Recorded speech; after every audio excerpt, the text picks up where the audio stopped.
Story starts with a scene featuring a bright moon in a luxurious villa. A person on the phone informs someone named Mr. G that a traitor has fallen into their trap. The scene then shifts inside the villa, where a yellow-haired man instructs someone on the phone to ensure that evidence is given to the police and that everything is done legally.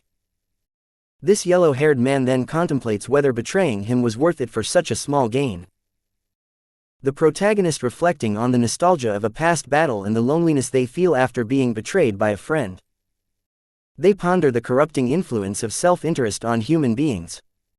Seeking a partner to advance together, they express weariness and a need for rest, suggesting vulnerability and exhaustion. As the protagonist's hand falls, possibly indicating fatigue or unconsciousness, the scene transitions to a man in a lotus position, meditating and observing spiritual energy. As the protagonist remarks on the brightness of the surroundings, suggesting it may be morning, the scene shifts to an angry old man demanding the protagonist to hand over the Tai Kang Kingdom order. Surrounded by a crowd of onlookers awaiting his response, the protagonist internally questions the significance of the Tai Kang Kingdom order. The protagonist finds himself in a perplexing situation where he questions the reality of his experiences, suggesting he may be dreaming. This uncertainty is interrupted by a red-haired girl who addresses him as "Your Highness," triggering a sense of recognition within him. However, the protagonist struggles to recall his identity, experiencing a sharp pain as he attempts to remember. However, his attempts to grasp his identity are met with a piercing headache. Amidst the pain, fragments of memories surface, revealing the tumultuous life of the young master of Tai Kang Kingdom, known for his erratic behavior and scandalous reputation. His unworthiness to ascend the throne reverberates throughout the nation. In a moment of clarity, the protagonist realizes that these memories belong to the previous occupant of his body. The protagonist grapples with the unsettling sensation of reliving vivid memories, experiencing them as tangible as if lived firsthand rather than mere fragments of a dream. A disquieting discomfort gnaws at his mind, hinting at the gravity of his predicament. Contemplating the implications, he entertains the possibility of being a crime traveler, a notion fraught with perilous uncertainties. Despite the looming threat of sudden demise if his conjecture proves accurate, he exhorts himself to maintain composure and refrain from succumbing to panic. In a moment of confrontation, the protagonist addresses Lu Shengyan, the prince, acknowledging the latter's evident perplexity. However, the prince's anger remains palpable, prompting the protagonist to reflect on the strained relationship he shares with the old minister, whose disapproving gaze lingers in his memories. As the gravity of the situation unfolds, with the Tai Kang Kingdom teetering on the brink of crisis, the minister rebukes the protagonist. Citing his undeniable talents marred by a glaring disregard for moral rectitude. In a decisive decree, the minister implores the protagonist to relinquish his claim to the throne, paving the path for the establishment of a virtuous monarch to guide the kingdom through tumultuous times. The tension mounts as the minister delivers a resolute command once more, urging the protagonist to renounce his claim to the Tai Kang Kingdom's throne and nominate a new ruler. The minister's frustration boils over as he laments the protagonist's unworthiness, questioning how a king could sire such a son. With palpable despair, the minister emphasizes the impossibility of finding solace and security under the protagonist's reign, underscoring the urgent need for change to restore peace and stability to the kingdom. Amidst the minister's scathing condemnation, the protagonist grapples with the perplexing actions of the body's original owner that ignited public outrage. Determined to uncover the truth, the protagonist delves into his memories, unearthing a pivotal moment of fury directed towards his own father. Recollecting the deliberate destruction of a national treasure, the protagonist realizes the depth of his predecessor's transgressions, leaving behind a legacy tarnished by recklessness. However, with newfound resolve, the protagonist assures those present that he harbors a plan to atone for past mistakes.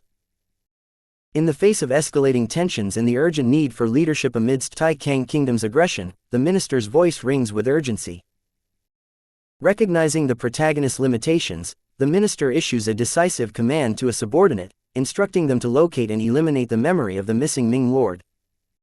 A mysterious man confronts the protagonist, inquiring about the whereabouts of the Tai Kang Kingdom's order, leaving the protagonist bewildered.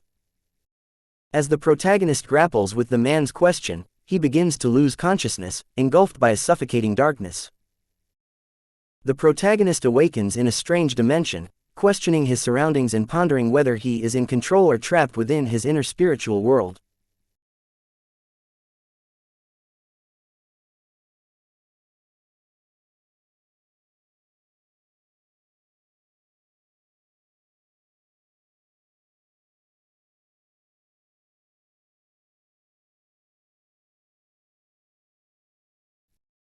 As he gazes upon the magnificent tree formed from spiritual energy, the protagonist is struck by its beauty and grandeur, marveling at the fact that it exists within his own memory.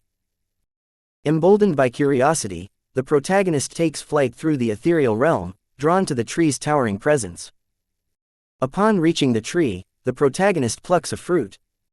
Marveling at its size and using it as a point of reference to contemplate the vastness of the tree and its significance in his journey of ascension. The protagonist scrutinizes the fruit, delving into its mystical properties and unraveling its secrets. A moment of enlightenment strikes as the protagonist recognizes the fruit's significance, acknowledging its role as a conduit for unlocking latent abilities. With focused determination, the protagonist channels his energy, transmuting the fruit into a formidable sword, a tangible symbol of newfound power.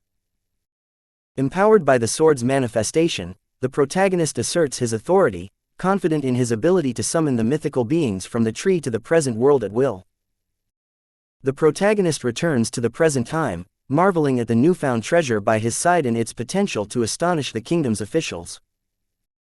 Reflecting on the sword's significance, the protagonist finds assurance in its presence, realizing that navigating the challenges of the world is now within reach. A soldier delivers urgent news. The Dove Kingdom army has mobilized and is set to breach Tai Kang's borders within 3 hours, signaling imminent danger. The Dove Kingdom army is en route and will reach Tai Kang within 3 hours. Faced with the impending threat, the protagonist braces for the impending conflict, resolved to protect Tai Kang Kingdom at all costs. Fearing the imminent disaster, thoughts of Tai Kang's 200-year legacy being on the brink of destruction flood his mind. Despite the overwhelming despair, the protagonist urges against panic, asserting his belief in a solution to confront the impending threat. In response to the protagonist's assurance, the minister expresses skepticism and disdain, questioning the late king's choice in appointing the protagonist as ruler. "It's absurd. Why would the late king entrust the kingdom's fate to someone like you?" Undeterred by the minister's doubts, the protagonist reaffirms his resolve to face the crisis head-on, determined to protect Tai Kang Kingdom from annihilation. In a bold move, the protagonist slaps the man in front of him, asserting the prince's deep remorse for his past actions. Brandishing his sword, the protagonist addresses the gathered crowd, declaring his duty as the Lord of Tai Kang to safeguard its people, particularly in the face of a formidable enemy. The crowd is stunned by the protagonist's sudden display of authority and determination, struck by the gravity of the situation and the protagonist's resolute stance in protecting the kingdom. The red-haired girl privately reflects on the protagonist's transformation, noting his newfound sense of responsibility and trustworthiness, a stark departure from his past demeanor. The protagonist directs General Ji to lead him to the Tai Kang army, asserting his leadership and determination to confront the impending threat. The red-haired girl acknowledges the protagonist's command with deference, addressing him as "my lord," and affirming her support for his directives, signaling unity in the face of adversity. The red-haired girl entertains the possibility that the protagonist possesses a viable plan to confront the looming threat, harboring newfound trust in his abilities. Two individuals walk alongside the protagonist in a bustling street, their destination and purpose shrouded in mystery. Amidst the bustling cityscape, the protagonist's thoughts drift to a somber memory, lamenting the loss of the elite Kang Wei army, decimated by a tragic meteorite strike according to his memories. The protagonist receives word that the Kang defenders, led by Gan Wuxi, are stationed in the caves but remain hesitant to engage with the Dove country. The minister expresses apprehension over the Kang defenders' reluctance, citing the formidable combat prowess of the Dove country's sergeants and the overwhelming numerical advantage they possess. He fears the Tai Kang army may struggle to withstand their onslaught without a strategic advantage. The individual combat prowess of the Dove country's sergeants far exceeds that of our own, and their sheer numbers pose a significant threat. Without a decisive strategy, I fear the Kang Shojin will struggle to resist. The protagonist smiles, acknowledging the validity of the prince's assurance that there is a solution, alleviating any concerns. His expression reflects a newfound sense of confidence and reassurance. With a smile adorning his face, the protagonist contemplates his additional asset, a clandestine dark army, bolstering his strategic advantage in the impending conflict. The old man acknowledges the gravity of the situation, recognizing that attempting to resist the impending threat is the only viable course of action. A long-bearded man steps forward, addressing the group and suggesting that the crown prince offer solace and reassurance to the masters, emphasizing the importance of upholding their clean system despite the challenges they face. The protagonist marvels at the rare occurrence of unanimous agreement between those in power and the soldiers. The protagonist muses on the world's wonders and the rarity of finding alignment between opposing factions, pondering if this environment truly suits him. In a tone of encouragement, the protagonist addresses the soldiers, acknowledging the impending danger posed by the vicious soldiers. The protagonist considers the straightforward nature of the dog country's inhabitants, juxtaposed with the impending conflict. The minister reacts with incredulity to the protagonist's unconventional remarks, dismissing them as nonsensical. What kind of crazy nonsense is he talking about? The long-bearded man admonishes Lu Shengyan, cautioning against impulsiveness and urging him not to disrupt the ongoing ceremony. Ignoring the protocol, the protagonist raises his voice, alerting everyone to the imminent threat posed by the Dove army's arrival in the city. He paints a grim picture of the consequences, emphasizing the importance of fighting back rather than submitting to humiliation and torture. The Dove army has breached the city. We cannot allow them to ravage our city and harm our loved ones. We must fight back and defend ourselves, even if it means washing the streets with their blood. The protagonist challenges the crowd, questioning their willingness to stand idly by while their fellow citizens are subjected to brutality. He calls for unity and resolve in the face of adversity, urging them to take up arms and defend their homes and families. The escalation of violence and anger among the soldiers is evident as they express their desire for revenge against the invading Dove army. Their shouts of "kill, kill," and calls for brutal retaliation underscore the intensity of their emotions and their determination to inflict suffering upon the enemy. The protagonist echoes their sentiments, vowing to extract vengeance and make the invaders pay dearly for their incursion. The red-haired girl, recognizing the need to bolster the soldiers' morale, joins in the rallying cry, urging them to take action and confront the enemy head-on. Together, they march forward, united in their resolve to defend their city and exact retribution upon those who threaten their way of life. After hearing the soldiers' resolute declaration, the minister is taken aback, reflecting on the similarities between the protagonist's demeanor and that of the former king. Despite the grim circumstances, he clings to a glimmer of hope. Suddenly, the protagonist radiates with an aura akin to the sun, symbolizing his unwavering determination and potential to lead them through the darkness ahead. The protagonist shares a divine revelation received in a dream, where they were chosen by God to play a pivotal role in the fate of the human race in Tai Kang. Despite the gravity of their proclamation, the long-bearded man urges caution, advising the protagonist to refrain from speaking further. Upon sharing their divine revelation, the protagonist faces skepticism from the long-bearded man, cautioning against spreading false beliefs. Undeterred, the protagonist asserts the authenticity of their divine gift, prompting their finger to glow with celestial brilliance, reaffirming the seriousness of their message. As the protagonist's divine gift manifests, a black mist envelops the area, giving rise to numerous dark soldiers. Concerned for the protagonist's safety, the red-haired girl urges caution, while the jester warns of the strength of their adversaries. Assuring their allies, the protagonist reveals they have summoned reinforcements, instilling confidence in their ability to face the formidable threat. Upon witnessing the manifestation of divine power, the minister acknowledges it as a gift from God. The protagonist reassures everyone, directing the generals hiding, yinding, and ending to greet the masters.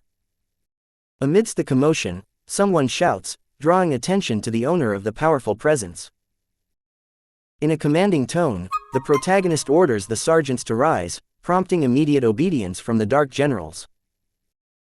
Internally, the protagonist reflects on the ominous implications of the Da Fang faction's influence, foreseeing the collapse of the art and the unsettling reversal of its flow. Amidst uncertainty, the minister weighs the possibility of the protagonist embellishing their divine connection, yet recognizes the crucial need for the Crown Prince's leadership to anchor the people's focus. Contemplating the delicate balance between truth and perception, he acknowledges the potential benefits of the Crown Prince's asserted role, even if it may not align with reality. Meanwhile, a voice within the gathering underscores the significance of actions over mere words, asserting that the vitality of Tai Kang's existence lies in the Crown Prince's hands. Internally, the protagonist ponders the intricate dynamics of leadership, recognizing that true authority extends beyond mere assertions. Reflecting on the role of exemplar, the protagonist sees an opportunity to earn the minister's trust and affirmation by embodying the qualities of a benevolent ruler. Through this path, the protagonist aims to solidify their identity as a worthy leader, navigating the complex landscape of trust and destiny in Tai Kang. Unified in reverence, all the ministers and generals bow in acknowledgement of the protagonist's divine blessing, symbolizing a collective acceptance of their leadership. Upon witnessing this display of unity, the protagonist directs the ministers to stand, signifying the beginning of a collaborative effort to address forthcoming challenges.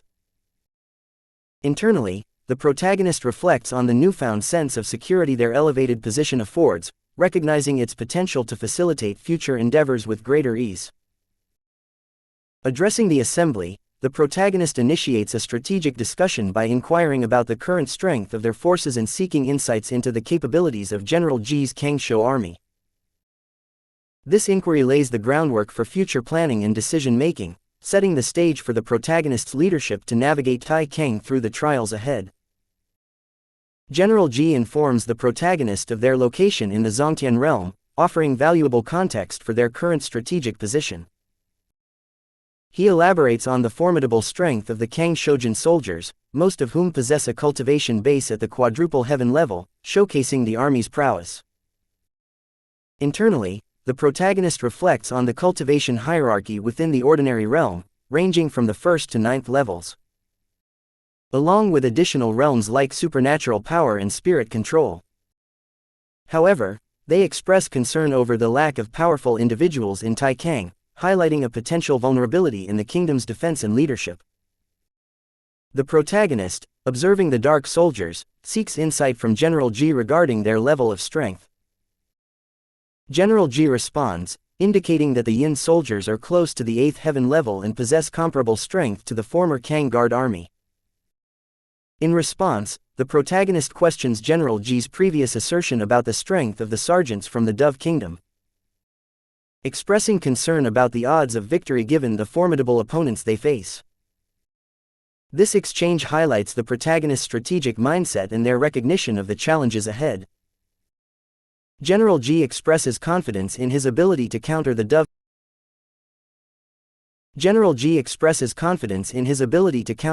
Kingdom with the assistance of the protagonist's Yin soldiers. The protagonist, reassured by General Ji's conviction, inquires about the reliability of the 4 generals under his command. In response, General Ji affirms the trustworthiness of the 4 generals, solidifying the foundation of cooperation and trust within their ranks as they prepare to face the impending challenges. Upon contemplating the gravity of the situation and the potential presence of a traitor within the country, the protagonist resolves to take decisive action to safeguard the kingdom. Retrieving a green jade tablet, they issue a command to the 4 generals, Ronglu, Chujiao, Zip Kunal, and Mengan, to arrest all officials except General Ji, Lu Shengyan, and Zhao Zuosin, and confine them in a dark prison. This bold move underscores the protagonist's determination to root out treachery and preserve the stability of Tai Kang. The officials react with shock and disbelief as the protagonist orders the arrest of all except a select few. Amidst the chaos, someone questions the protagonist's sanity, suggesting the presence of a traitor among them. General Ji swiftly takes command, urging the soldiers to carry out the orders and interrogate the detained officials. As the soldiers comply, a disgruntled man questions the sudden astuteness of the protagonist, hinting at growing unease within the ranks. The man, realizing his identity may be compromised if captured, transforms into a beast-like creature, intent on fighting back. With a ferocious attack, he lashes out at the soldiers, blaming them for the plight of his dove soldiers. General G swiftly reacts, drawing her sword and engaging the beast in combat. In a decisive move, she manages to cleave the creature in two, displaying her prowess and determination to protect Tai Kang from internal threats. Internally, she processes the gravity of her action, acknowledging the necessity of her decisive strike. General G realizes that despite being cleaved in two, the beastman's upper body remains mobile, posing a continued threat. Unfazed, the beastman vows to kill her. In a protective gesture, General G urges the protagonist to retreat to safety. Undeterred, the protagonist confidently summons their sword and strikes, aiming for the beastman's chest with a determined smile. Showcasing their commitment to defending the crown and vanquishing the threat. The protagonist effortlessly retrieves their sword from the fallen beastman, addressing him directly. In a defiant tone, they challenge the beastman's belief that he can kill with impunity, asserting their authority and determination to hold him to account for his actions. This exchange underscores the protagonist's resolve to confront threats to Tai Kang head-on. I have access to various sources of information and intelligence networks that allow me to stay informed about such matters. Additionally, the actions and statements of the minister may have hinted at the extent of the infiltration by the Dove Kingdom. Observing the protagonist's swift action, the minister expresses astonishment at the depth of the Dove Kingdom's infiltration. In response, the protagonist admits uncertainty, attributing their intuition to a feeling rather than concrete knowledge. Internally, the protagonist reflects on their past experiences, recognizing the familiar pattern of betrayal from their previous life. This revelation sheds light on the protagonist's keen insight and ability to navigate treacherous situations. Impressed by the protagonist's decisive action, the red-haired girl acknowledges their competence, even offering to accept punishment if necessary. In response, the protagonist demonstrates leadership by addressing General G, recognizing her first-hand experience with the Dove Kingdom's cunning tactics. Acknowledging the pressing need to address the Dove Kingdom's threat, the protagonist emphasizes the importance of prioritizing this issue, even if it causes temporary unrest among the people. This decisive approach highlights the protagonist's commitment to protecting Tai Kang from external dangers.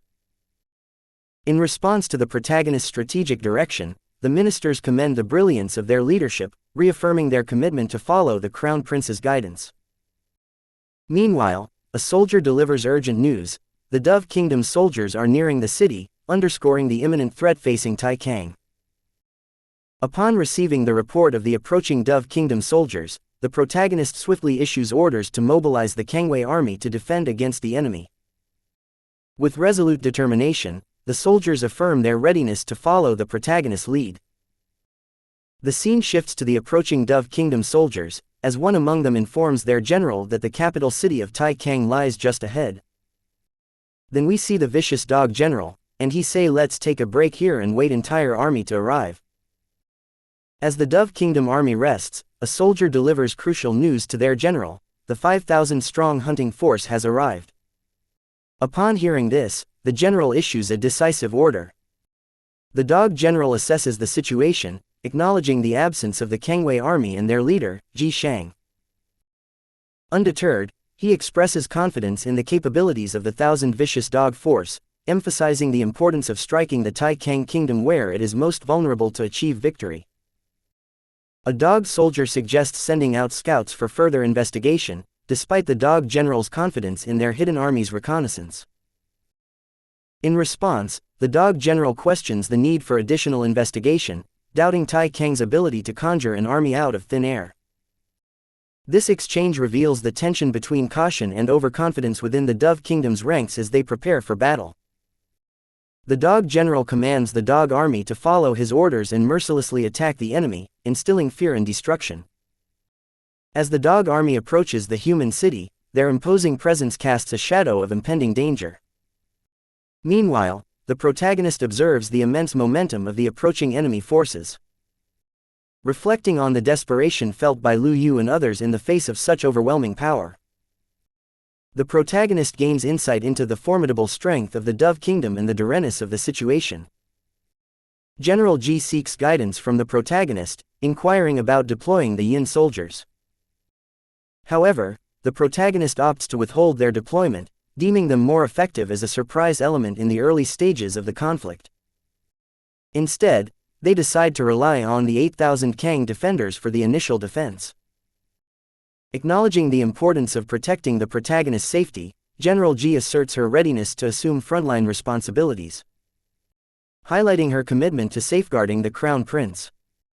This exchange underscores the strategic decision-making and mutual trust between the protagonist and General Ji. The protagonist, contemplating the significance of the upcoming battle, aims not only to showcase the prowess of the Yin soldiers but also to boost the morale of the Tai Kang soldiers and citizens. With this in mind, they address their soldiers, emphasizing the importance of decisive action and unwavering determination. Asserting their resolve to repel the invading enemy, the protagonist orders their soldiers to show no mercy. This declaration underscores their commitment to defending Tai Kang and instilling confidence among their ranks, setting the stage for a fierce and determined defense. Amidst the preparations for battle, a spiritual figure of the protagonist materializes, symbolizing their unwavering resolve and determination. The scene transitions to the dog soldiers launching their attack on the human city, their aggression palpable as they advance towards their target. In response, a soldier stands firm, rallying his comrades to action. With swift precision, the soldiers unleash a volley of arrows upon the advancing dog soldiers, inflicting casualties upon their ranks. Undeterred by the losses, one of the dog soldiers urges his comrades to press forward, intent on breaching the defenses of the human kingdom. As the protagonist observes the dog soldiers deflecting arrows with ease, they reflect on the formidable strength and skill of their adversaries. Despite being from a smaller nation, the dog soldiers' prowess inspires fear and apprehension in the protagonist. Contemplating the possibility of facing even stronger adversaries in the future, the protagonist's hand trembles with apprehension. Determined to overcome their fears and grow stronger, the protagonist resolves to join the battle. As their sword begins to glow with a radiant light, symbolizing their determination and readiness for action, they instruct General Ji to accompany them to the front lines.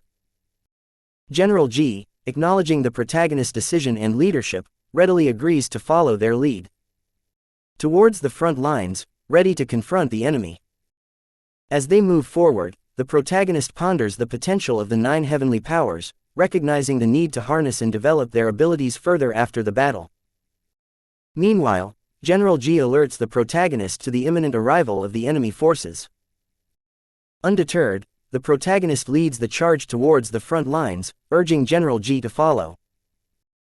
Amidst the chaos of battle, a human soldier struggles to hold off a dog soldier's relentless assault, feeling overwhelmed by the ferocity of the attack. Just as the situation seems dire, the dog soldier is suddenly struck down by an unseen force, collapsing to the ground. Realizing the intervention, the human soldier identifies the presence of the protagonist and General Ji, who stand nearby.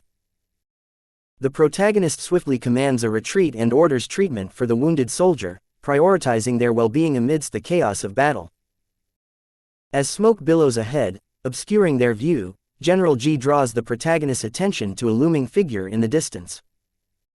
Upon closer inspection, the protagonist observes a massive gorilla, controlled by the enemy forces. The revelation prompts concern and raises questions about the extent of the enemy's power and control over formidable creatures. As the massive ape targets the protagonist with a thrown rock, the protagonist, momentarily stunned, struggles to react in time. Sensing the imminent danger, General Ji springs into action, urging the protagonist to evade and prepare for defense. With swift precision, General Ji draws her sword and intercepts the incoming projectile, slicing the rock in half before it can reach the protagonist. Witnessing General Ji's remarkable combat prowess in splitting the boulder, the protagonist acknowledges her formidable strength. Meanwhile, General Ji reaffirms her commitment to protecting the protagonist, assuring them of their safety under her watchful eye. This exchange highlights the unwavering dedication and capability of General Ji as a steadfast protector of the protagonist, instilling confidence in their ability to navigate the challenges of the battlefield together. The protagonist recognizes the treachery orchestrated by Shi Dingzhong. Acknowledging the severity of the situation and the potential losses suffered by their army, the protagonist turns to General Ji for assistance. In response to the protagonist's question, General Ji confidently accepts the challenge, expressing her readiness to confront the traitorous forces. With determination in her voice, she commands her soldiers to attack the enemy, swiftly dispatching the dog soldiers one by one. Taking charge of the situation, General Ji confronts the massive ape, delivering a decisive blow with her sword. Observing General Ji's swift and decisive victory over the giant ape, the protagonist recognizes her superiority on the battlefield. Determined not to remain idle, the protagonist prepares to join the fray, drawing their sword in readiness. As the enemies gather, the protagonist contemplates the strategic advantage of deploying the Yin soldiers. Meanwhile, amidst the chaos of battle, a human soldier takes down a dog soldier, contributing to the ongoing struggle for survival and victory. In the heat of battle, a human soldier's defiance against the dog soldiers draws the ire of his adversaries. Undeterred by their threats, the human soldier continues to fight with remarkable skill and determination, swiftly dispatching multiple dog soldiers. Asserting his resolve to thwart the enemy's advance, the human soldier vows to stand against the evil dog soldiers. Despite facing ridicule from his foes, he remains steadfast in his commitment to defend his homeland. Meanwhile, the dog general observes the human soldier's impressive display of strength and acknowledges him as a formidable adversary. As tensions escalate between the human soldier and the dog general, the latter warns of the unfortunate fate that awaits his opponent. Unyielding in his determination, the human soldier defiantly declares his willingness to fight to the bitter end to protect his territory from the invading forces. In a surge of fury, the dog general launches a ferocious attack on the human soldier, inflicting severe injuries that leave him coughing up blood. Despite the grim situation, the human soldier refuses to back down, displaying unwavering courage and resilience in the face of adversity. The dog general, fueled by malice, taunts the human soldier, urging him to accept his imminent demise. Amidst the turmoil of battle, an unexpected assailant strikes at the dog general, prompting his furious response. Confident and determined, the protagonist emerges, brandishing their sword with purpose. Confronting the dog general head-on, the protagonist declares their intent to end his tyranny once and for all. Undeterred by the dog general's dismissive remarks about their unconventional weapon, the protagonist stands resolute, ready to face the formidable foe and deliver justice for their comrades and their homeland. Upon hearing the dog general's taunts, the protagonist reflects on the missed opportunity to launch a surprise attack. Acknowledging the dog general's formidable strength, the protagonist realizes the daunting challenge ahead. Despite the doubt creeping in, the protagonist maintains their resolve to confront the dog general, recognizing the importance of standing up against oppression. However, the dog general remains unwavering in his belief in the superiority of his kind, asserting his dominance over the human race. In response to the dog general's assertion of dominance, the protagonist questions his qualifications for such authority. Unmoved by the protagonist's defiance, the dog general dismisses his words and prepares to strike. With a confident smile, the protagonist unveils his secret weapon, a dark soldier with glowing red eyes, standing ready by his side. This unexpected ally signifies the protagonist's determination to challenge the dog general. As the dog general confronts the mysterious dark soldier, he questions its presence and power. In response, the protagonist boldly declares that it embodies the essence of a true strong individual. This revelation hints at the formidable capabilities of the dark soldier, instilling a sense of uncertainty in the dog general and signaling a shift in the balance of power on the battlefield. Overwhelmed by fear and disbelief at the sudden appearance of the dark soldier, the dog general questions the possibility of anyone surpassing the strength of the Tai Kang general.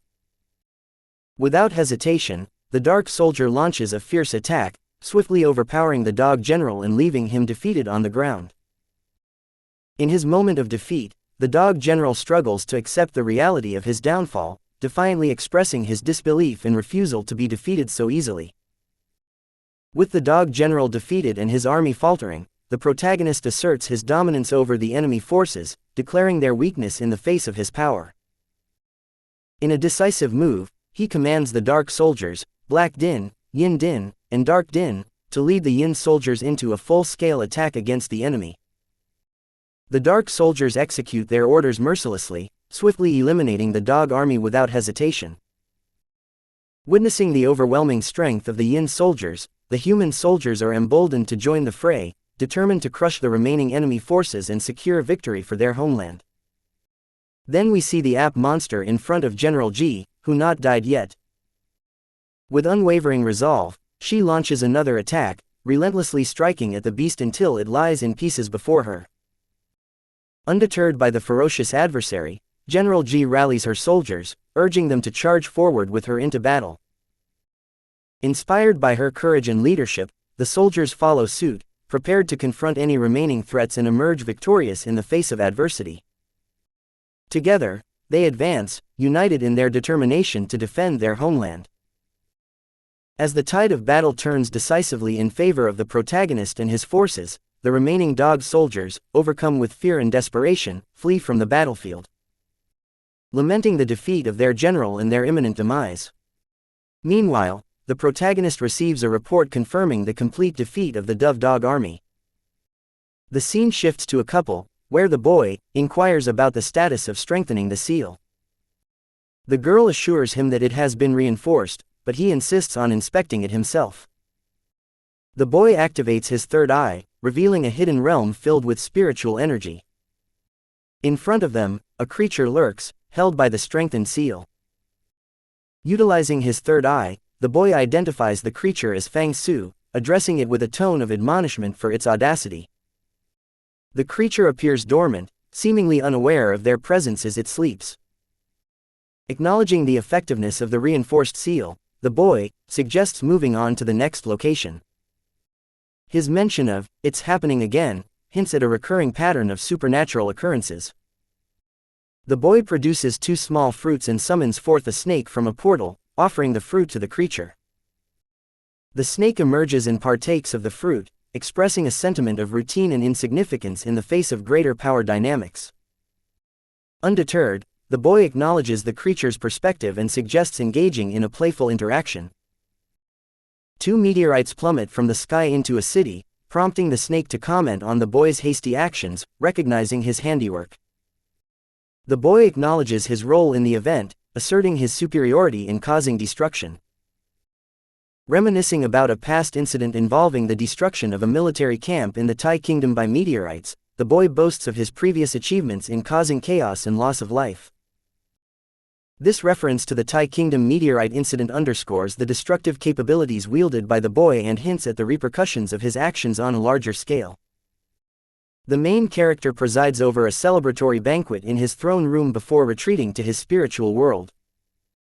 Amidst the grandeur of the spiritual realm, he gazes upon a majestic spiritual tree, pondering when it will bear fruit once more. Encountering a system panel, the main character learns of the existence of the Forbidden Secretary, a spiritual species with 230 members at the elementary level.